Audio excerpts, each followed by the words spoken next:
Well, we've heard a lot about the COVID-19 pandemic being a health crisis, but experts tell us it's also a social crisis with hidden realities.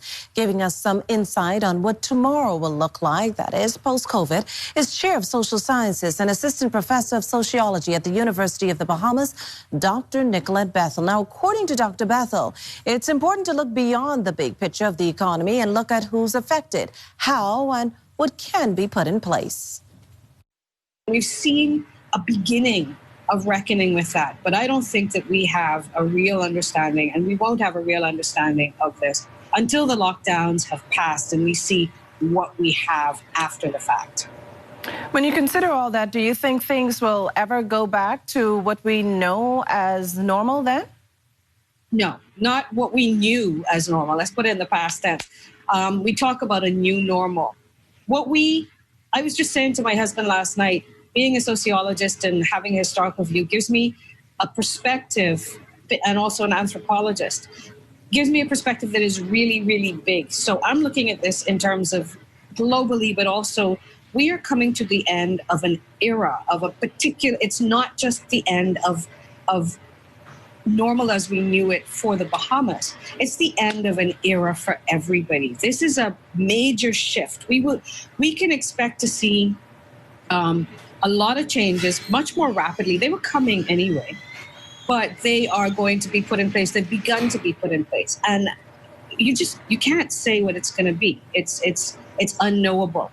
So I think our challenge is how to build a society that is resilient and flexible and nimble. And we have not really done such a great job of that up to now.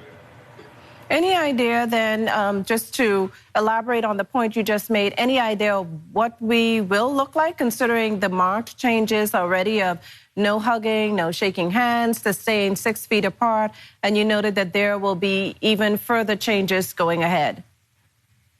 I think that the social distancing is one of the minor changes. What can I say?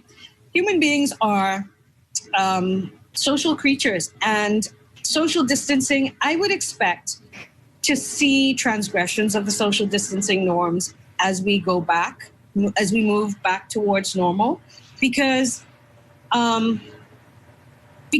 particularly in the Bahamas, Bahamians are very social and touchy people. So I'm not saying that we are going to break the rules or whatever on purpose. What I'm trying to say is that culturally, it takes a lot longer than 3 months in lockdown to shift the physical space in which you operate.